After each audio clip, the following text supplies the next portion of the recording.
Norbert Poelke, the Hammer Killer. March 1984, Germany. Police officer Norbert Poelke's daughter died from cancer, leaving his family devastated and buried under approximately $400,000 in medical debt. Poelke was a veteran officer with years of service, a respected member of his community, but the financial pressure broke something inside him. Between May 1984 and October 1985, a series of eerily similar crimes terrorized West Germany. A masked assailant would rob banks using a specific method. He'd smash the teller window with a sledgehammer, demand money, then flee in a stolen car. Hours or days later, the owner of that stolen car would be found dead, shot in the head, usually in a wooded area near the bank. It happened at least 3 times, and investigators realized they were dealing with a serial killer. But this wasn't a typical serial killer motivated by psychological compulsion or sexual gratification. This was someone killing to cover their tracks during robberies, someone methodical and calculating. The police investigation was extensive. They analyzed the crime scenes, the ballistics, the patterns, and slowly, the evidence began pointing in a direction no one wanted to believe,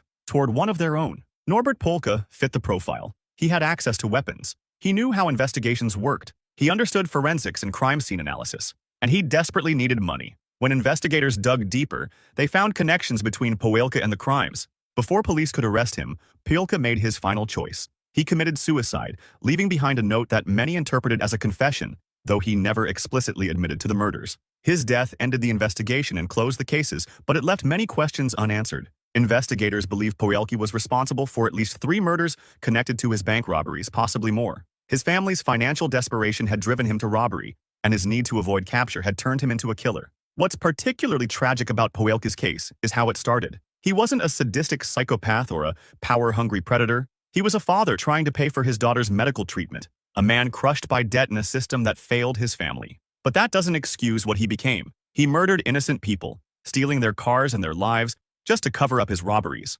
Norbert Poelke's case serves as a dark reminder that even those who start with understandable motivations can descend into unforgivable acts. The badge he wore was meant to protect people. Instead, he used his knowledge as an officer to kill them and evade justice. His suicide meant he never faced trial, never answered for his crimes, and never gave his victims' families the closure they deserved.